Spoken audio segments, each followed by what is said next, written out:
There are actually hacks on Tinder, and you can absolutely utilize them to have a better experience. Hey, welcome to Online for Love, your #1 resource for dating by the numbers. Today we're going to be going over an online dating app called Tinder, but more specifically, we're going to be going over some hacks, tips, and tricks that you can utilize in order to have a better experience on Tinder. But before I get into that though, I do need to tell you guys about our Tinder 101 Hub. Our Tinder 101 Hub consists of 70+ articles that give you the information needed to master Tinder. And another indispensable necessity is our Tinder opening line formula. Using the Tinder opening line formula, we've discovered that users have received 3 times the response rate that they had before.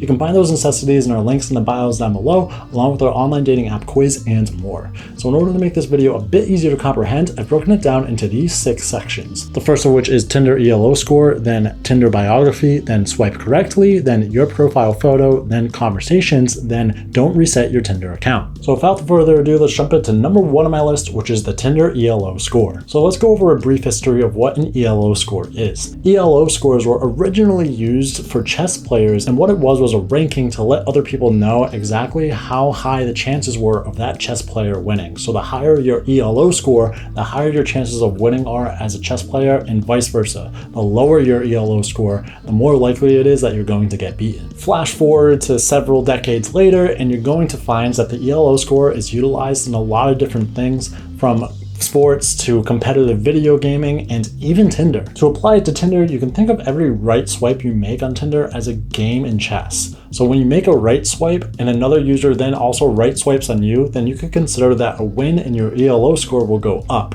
And if you make a right swipe on a user, but that user then swipes left on you, then you can consider that a loss and your ELO score will actually drop. That's a simple explanation, but ELO scores actually get a bit more complicated than that, and they can be factored by these few things: how you set up your profile, which profiles you swipe left or right on, which profiles you actually like, which profiles you match with, who swiped left or right on your profile, and if you're a newbie user or a veteran user. The list goes on, and that's because Tinder's algorithm remembers every swipe that you've made, and it presents you other users based on that algorithm. Although nobody can know exactly what their ELO score is, you can generally base where your ELO score is based on these few factors: the quality of profiles that you get matched with. If you have Tinder Gold, you can see the number of likes that you get, and if you get a high number of matches, then you're more than likely to have a higher ELO score. It's obvious that the better you do with those aspects, the higher your ELO score is probably going to be. Outside of that though, there's several tips that you can utilize in order to make your ELO score higher, so we're going to get into that in the next section. But before I do that, I did need to ask you guys to be sure you are hitting like and subscribe. Seriously, it really does help push our videos out so that more users can utilize this information from us here at Online for Love. We super duper appreciate it. So this is going to move into tip number 1, which is the Tinder biography. You should think of your Tinder profile like you're advertising yourself, and you want your biography to be something that's eye-catching and something that somebody would want to have a conversation with you with. You don't want a long block of boring text, and you should at most write 4 or 5 sentences about yourself. Things you should write about in your bio include if you play or do sports, what kind of hobbies that you have, if you go to a school or a university, what you like to do in your free time, and what your personality is like. This may sound like a pretty standard template for a social media platform, but if you do write this stuff down, it'll give a lot of people vital information, and it's more than likely to spark a conversation because they'll find something in there that they can relate to and want to start a conversation with you. So let's go over a quick example of what that might look like. I love to do CrossFit and I play tennis occasionally. I have a huge collection of graphic novels. At the moment, I am currently studying history at UCLA. In my free time, I like to stay at home and read books, but I also enjoy going out with my friends, and I'm a very easygoing and adventurous person. Now that bio is certainly better than this bad example that I'm about to read. I really don't like to share my private life with others, but if you want to ask me something about myself, then message me and I will gladly answer. Or this one: I like skiing, dogs, reading fictional novels, my mom because she's the best in the world, going out to clubs, visiting museums, laughing. I have a very funny friend and I like to hang out with her every day. Sometimes I cook at home and make great pasta. Message me if you want to learn my pasta recipe. That second one was obviously way too lengthy. It took me way too long to go through, and it was a run-on sentence, so it took a lot of energy to read it. People generally like something out of the ordinary as well as something that is humorous as well. So if you can throw that into the mix too, it's absolutely going to be a plus for you. So this is going to move me on to tip number 2, which is to swipe correctly. So yes, there is actually a correct way to be swiping on Tinder, and one thing you don't want to do is to swipe right on every single profile. What this is going to do is it's going to tell Tinder that you are literally swipe right on anybody, so it's just going to show you any profiles, which means it's going to show you all of the low quality profiles. You don't want low quality profiles, you want high quality profiles. So how do you swipe correctly?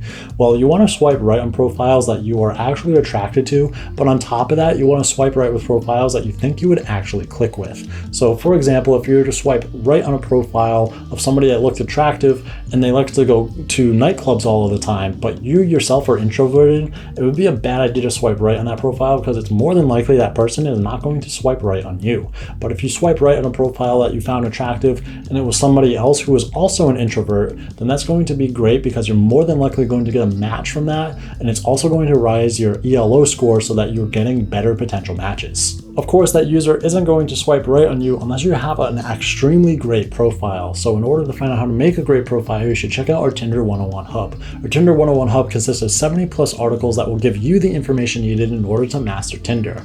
From this, you can learn how to make a great profile, which will result in more matches, better conversations, and more dates. So this is going to move me on to tip number 3 on my list, which is your profile photos. So your profile photos are absolutely the most important aspect on Tinder. It's the first thing that's presented to users when they look at your profile, and a lot of people base their matches solely off the photos as well. So let's just go over a quick list of some do's and some don'ts for Tinder profile photos. So starting with some don'ts, you want to make sure that you're not doing a shirtless selfie. For a lot of users, they think that this is a really macho, super attractive thing to do, but it really just shows you as a person with a gross personality, and even people who are looking to hook up will not swipe right on you because they don't want to interact with somebody who doesn't seem like a lot of fun to hang around. Another don't is group photos. So I've seen a lot of profiles where all of their photos are group photos and I can't tell who I'm swiping right on, which results in me swiping left on that, and I'm not alone in that aspect. So don't just put group photos on your profile, and at most just put one. Another don't you want to avoid is some abstract photos. So I've seen people who just post photos of like cats in space and some random things that I guess they're trying to get their personality across, but what they should really be doing is showing themselves doing something. So if they like art, for example, they shouldn't put cats in space. They should be painting something or having showcasing themselves in a photo painting or things along the lines of that, so that you can get a picture of you, what you look like, and also get that hobby in there as well. So now we've talked about some of the don'ts, let's talk about some of the do's. One thing you definitely do want to do is dress casually. Now this is something that catches a lot of people by surprise, but dressing too formally, especially for men, is going to make you seem uptight and you actually get swiped left on more rather than if you dressed casually and looked generally clean and nice. Another thing you really want to consider is the background of your photos too. If the background of your photo is a beautiful place, it kind of shows you have a little bit of an adventurous trait to you, rather than it just being a white wall or something that's really mundane and boring. It's not really going to stick out to other users and they won't want to swipe right on you because you don't stick out. And the last do is that you want to make sure that the first photo of you is a picture of you alone and it's a clear image of your face looking at the camera. You want to give people a good sense of what you look like so that when they do swipe right on you, they absolutely know that they're going to like you because they couldn't mistake you for somebody else. Now, of course, when they do swipe right on you, you're going to have to know how to start a great conversation, and which is why I'm going to ask you guys to check out our Tinder opening line formula.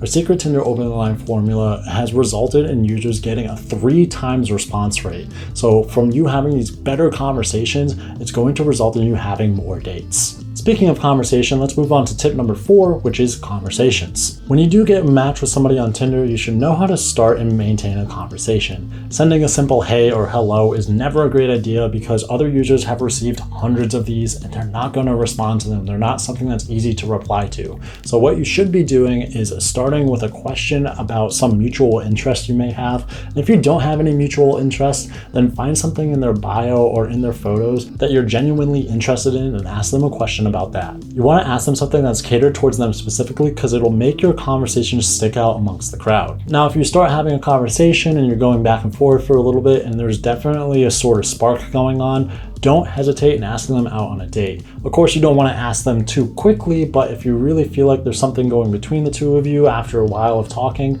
absolutely ask them out on a date. Something simple like going to a coffee shop or something like that would be excellent, because it's something that's casual, something that is quick, and something where you can get to know somebody in a public space so they'll feel safer meeting you. Of course, in these conversations as well, you want to make sure that you're keeping it safe. You're not going into these X-rated conversations, and you're not saying anything that's obscenely terrible, something that has to do with race or religion or politics or anything along the lines of that. It's best to steer clear of those to keep the conversation going. So this is going to move me into tip number 5 on my list, but before I jump into that, I did want to ask you guys to be sure you are hitting like and subscribe. Seriously, it helps push our videos out so that more users can utilize this information from us here at Online for Love. Super duper appreciate it. So tip number 5 on this list is to not reset your Tinder account. So if you have gone through several different articles that are on the internet, they do talk about actually resetting your Tinder account as being a massive positive. But in our honest opinion, it's not a massive positive. There are some benefits, but the negatives outweigh that significantly. So let's go over a list of what the positives are and then a list of what the negatives are. So some reasons why people reset their account are: you get a newbie promotion by Tinder when you create a new account, and you might have a slightly better ELO score at the very start. You also might get suggestions for profiles you once swiped left on, and now you'll have the chance to match them again. If you were banned on Tinder on your previous account, now you'll have a chance to redeem yourself as well. Now, while that sounds great, there are some significant negative effects that happen when you do this as well, so let's go over what they are. Probably the biggest effect is that you can get banned by Tinder if you delete your account and instantly create a new one, because they will register that as typical bot behavior. You'll also have to wait 3 months to create a new account using the same phone number, and using a burned phone number isn't really a great option either. You will lose your premium membership subscription if you were a premium member, and there's no way that you can transfer it to your new account if you have one. The chances of your ELO score being better on your new account are actually worse than your chances of raising your ELO score on the new one, because your account's age actually factors into that. Of course, you can do as you wish, but it's in our honest opinion that resetting your Tinder account is going to be detrimental to your process and not beneficial whatsoever. It's going to be better for you to have your low ELO score profile and to build it up rather than to start over again. And again, in order to make that great profile, I highly suggest you check out our Tinder 101 Hub. Our Tinder 101 Hub consists of 70 plus articles that give you the information needed to master Tinder. And another indispensable necessity is our Tinder opening line formula. Utilizing the Tinder opening line formula, we've discovered that users have received 3 times the response rate that they had before. You can find those necessities in the links in the bio down below, along with our online dating app quiz and more. If you guys want to see some more content from us, I highly suggest you check out the videos popping up on my left and right here. And I did want to ask you guys again to be sure you are hitting like and subscribe. Seriously, we super duper appreciate it. I'll catch you guys here next time on Online for Love. See ya.